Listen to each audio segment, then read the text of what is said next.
Welcome everybody.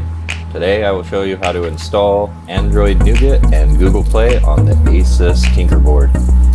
First, we need to format the SD card. I'll be using a laptop. My desktop does not have an SD card reader, so I won't be able to show you on the desktop through the screen capture, so just bear with this for a moment.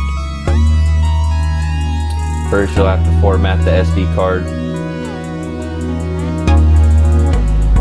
You'll also have to download from Asus's website the NOUGAT Android image. The link will be supplied. I'm going to write the image to the SD card using Win32 Disk Imager. The link will also be supplied. You need to point to the location where the image file is located.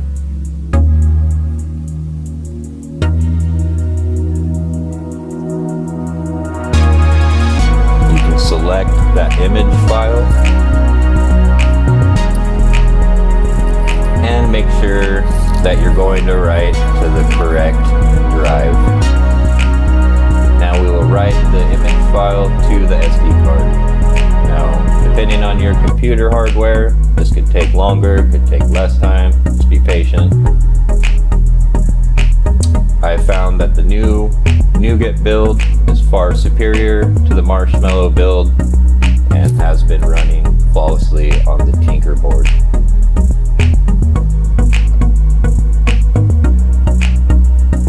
I've got Android Auto working, Plex, all of it. I just haven't had a problem yet. Android Auto will not download from the Play Store. You'll have to get that APK from APK Mirror and install it yourself.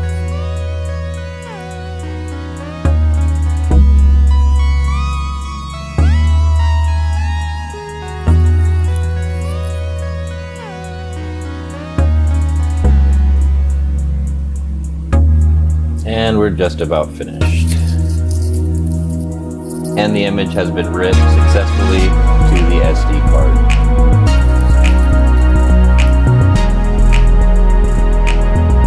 Now we can get down to the meat and potatoes. We have the Raspberry Pi 7-inch official touch display. As you can see, I've already got the ribbon connector connected into the touch display board. I will insert the SD card into the Tinker Board and mount it on top of the Pi 7 official touch. Now the board layout has to be pointed the way that it is in order for the case to fit over everything properly. Now some cases will flip the Pi display for you already and you won't have to fix the screen orientation, but that is not the case with this case.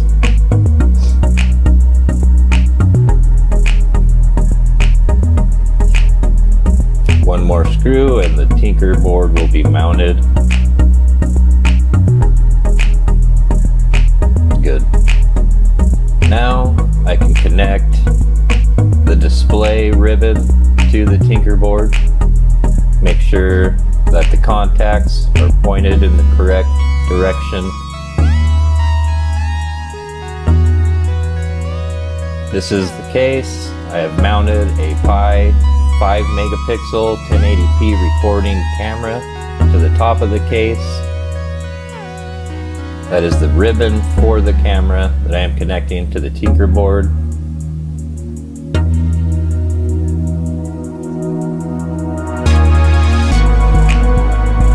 Now we can go ahead and put the case on. The case will mount to the 7-inch touch display with 4 screws. Now screw length is important on this case, especially if you use too long of a screw, it will hit the backside of the touchscreen and you will see it visually on the display. So be wary and don't use too long of screws.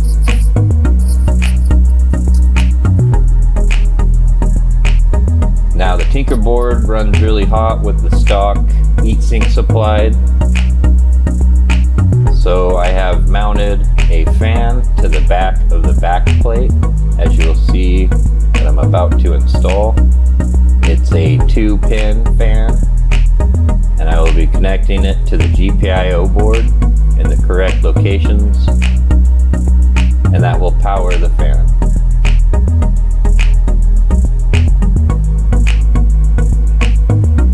And that is complete. I have a USB dongle for the mouse and keyboard. I just like using it over the touch when possible. And we will move to the desktop.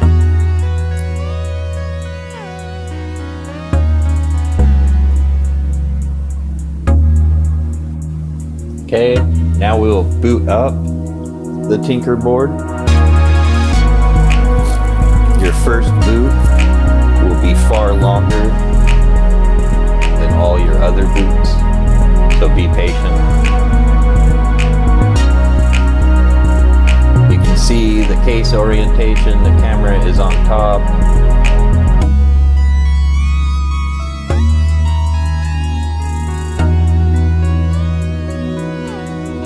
We are booting.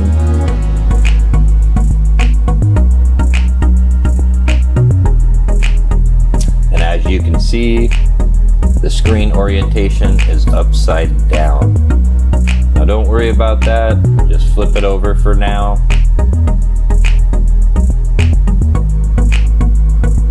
And we need to connect to the Wi-Fi network.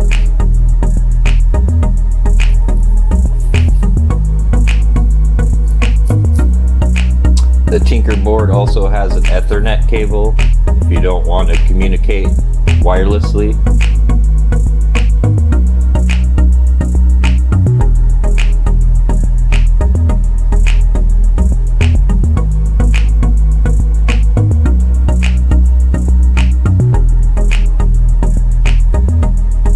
We are connected to the internet and to the home network. I will need to find the settings of the network so I can see the IP address given to the Tinker Board. We'll need that to push files. Now we can set the Tinker Board aside. On the desktop, I'm going to go to the target folder where I have all the APKs and necessary files already in one spot. I'll run command prompt from that spot.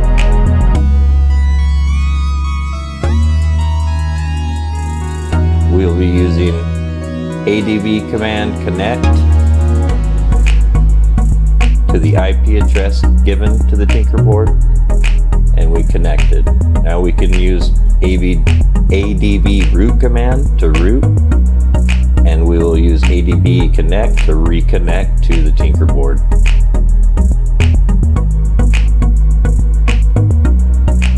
Now we will use command ADB remount. Now we can communicate and edit the Tinker Board. And the screen orientation, as you remember, is upside down, so I'll need to pull the build prop file in the system folder.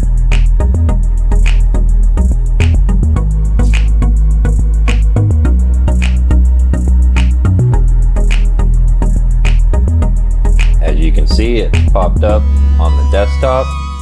I can open that with text or WordPad.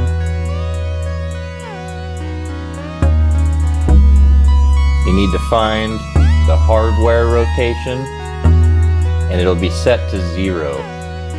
If you set it to 90, that'll put it in portrait mode. If you set it to 180, that'll be reverse landscape. And if you put it to 270, that will be reverse portrait. Now that won't be enough to do it. That will just switch the touch hardware you'll need to come down here and switch the primary display to DSI and your extended display to the HDMI.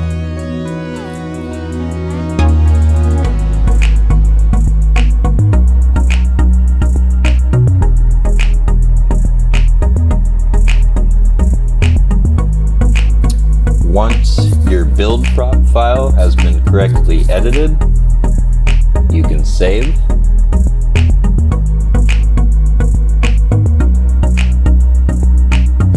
And you can go back to the command prompt and we will push the build prop file back to the system folder.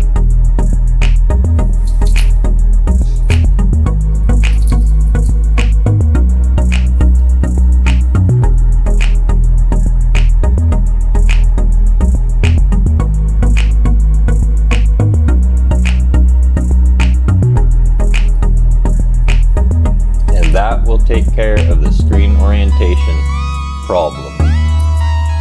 Now we need to install the Google Play.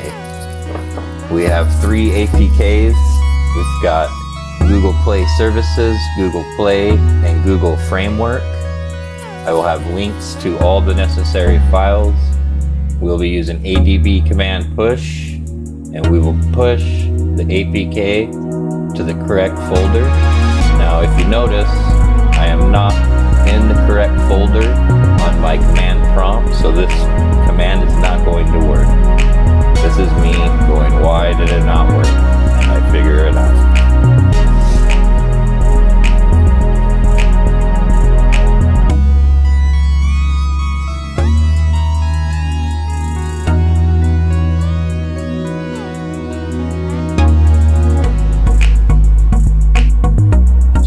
Just close the command prompt,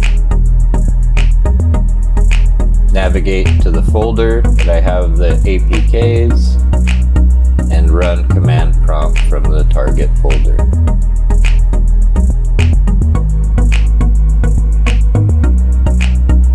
Now, when I push the APKs, it'll work. ADB push. I will be pushing the Play Store APK. This is Play Store version 12.1.18 all.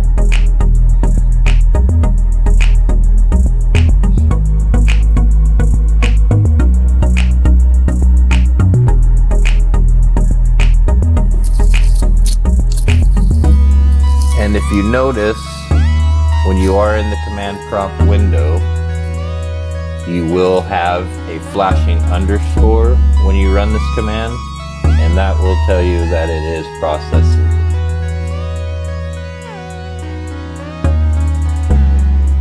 So be patient and let it install.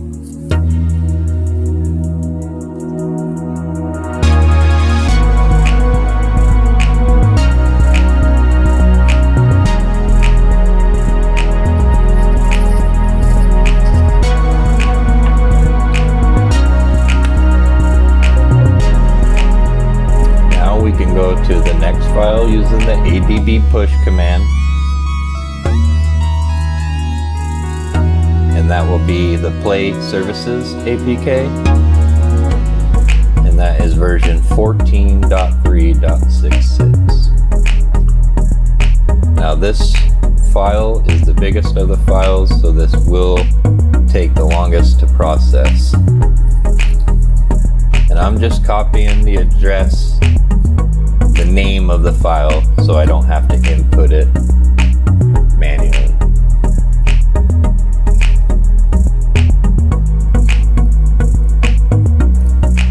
Now I'm also soon going to be putting a thumb drive into the desktop, because I will be copying the Play Services APK to the thumb drive, and I'll show you why in a later part of the video.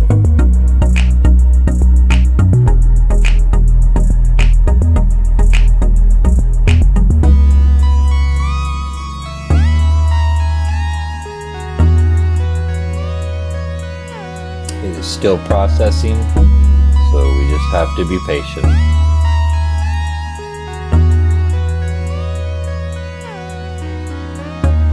can see the white underscore showing that it is processing.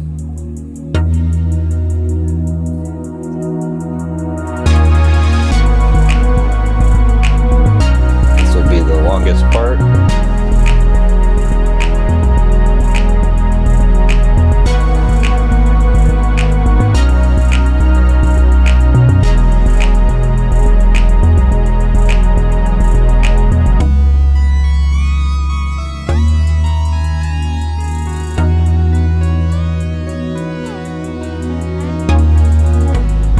Be patient and let it continue. Like I said, depending on your hardware configuration, it could take less time or it could take longer. I'm also doing it over the Wi-Fi, so it will take longer than directly connecting the Tinker Board through the Ethernet. And it has completed. So I will push the last file, the Google Services Framework file.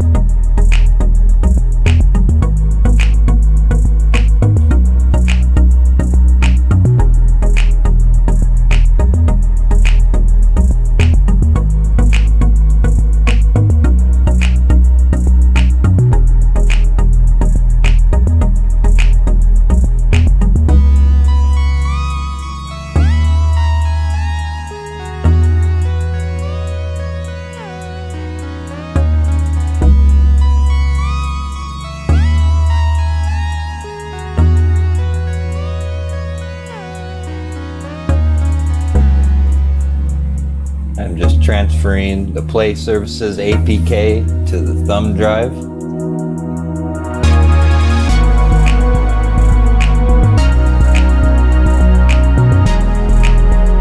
the third file has been pushed, so we can use ADB command reboot to reboot the Tinker Board.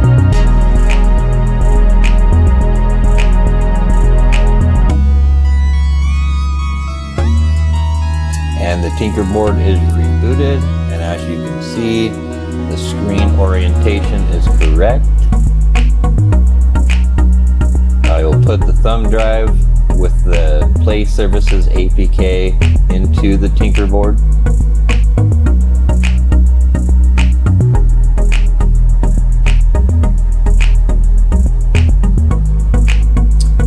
That is a Google Play Services error. You will get those in the initial. Don't worry about it. We're going to navigate through the settings to the apps, and we're going to put permissions granted on Google Play, Google Play Services, and the Google Framework.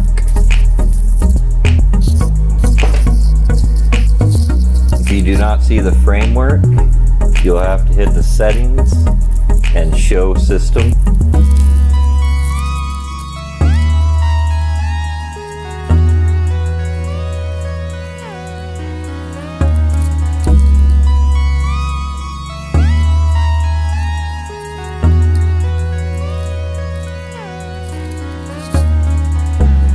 That, I think, is more my big thumbs. The touch display does work pretty well, and it is pretty responsive.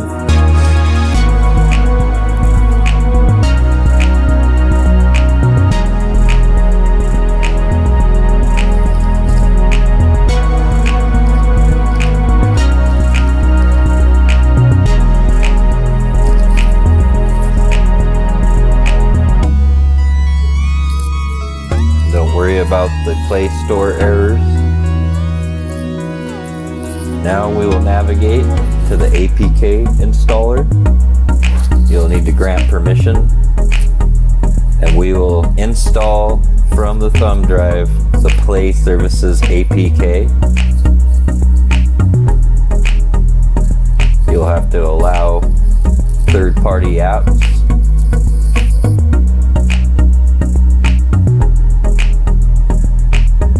Don't worry about the errors until the Google Play Services is done installing.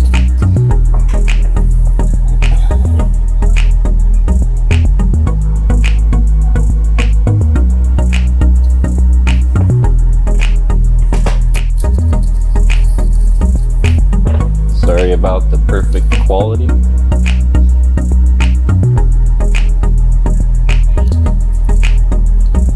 The app has finished installing.